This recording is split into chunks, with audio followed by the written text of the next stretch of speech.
मधून आहे। नागपूरमध्ये ओबीसी समाजाचा महामोर्चा आहे। ओबीसी समाज लाखोंच्या संख्येने एकवटणार आहे। 2 सप्टेंबरचा शासन निर्णय रद्द करण्याच्या मागणीसाठी हा महामोर्चा काढला जाईल। यशवंत स्टेडियम ते संविधान चौक या दरम्यान ओबीसींचा हा मोर्चा असेल आणि काँग्रेस नेते विजय वडेट्टीवार यांच्या उपस्थितीमध्ये मोर्चा निघणार आहे। सोबत आहेत विजय वडेट्टीवार सर, काय सांगाल? आज मोर्चाचं आयोजन करण्यात आलेलं आहे, तुमचा पुढाकार आहे।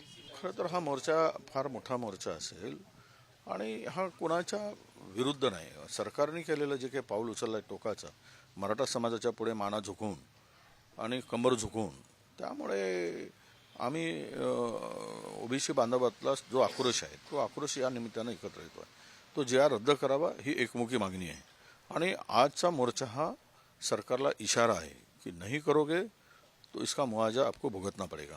लक्ष्मण हाकेंसह अनेक नेते पोहोचलेले आहेत आणि किती राहतील लोक, कसं नियोजन आहे? असं आहे की कोणालाही आम्ही निमंत्रण दिलं नाही किंवा निमंत्रण काही नाही, कोणी पक्ष नाही, इथे विशिष्ट व्यक्ती नाही। हा सर्व ओबीसी समाजाला एकत्र आणून जो अन्याय होतोय त्याविरुद्ध हा समाजामध्ये जो आक्रोश आहे तो आक्रोश या ठिकाणी एकत्र येतोय। मराठा उपसमितीचे अध्यक्ष विखे पाटील म्हणतात की या GR मध्ये सध्या तरी बदल करणं शक्य नाही, कारण प्रकरण न्यायप्रविष्ट आहे। नाही, तो काय म्हणत असतील विखे पाटील त्यांचा प्रश्न आहे, कारण मध्यस्थी विखे पाटलांनाच केली। आता नवा नेता मराठ्यामध्ये विखे पाटील झालेले दिसत आहे आणि जरांगेंची कृपादृष्टी त्यांच्यावर दिसत आहे। विखे पाटलांना धक्का लावू नका वगैरे वगैरे काय ते बोलत आहेत, त्यांच्या पाठीमागे उभे राहा वगैरे। तर त्यामुळं जरांगे नक्कीच मराठा माणसाच्याच पाठीमागे उभे राहतील, ते काय ओबीसी माणसाच्या पाठीमागे थोडी उभे राहणार आहे। त्यामुळे तो GR रद्द करायचा की नाही करायचा हा निर्णय सरकारचा आहे।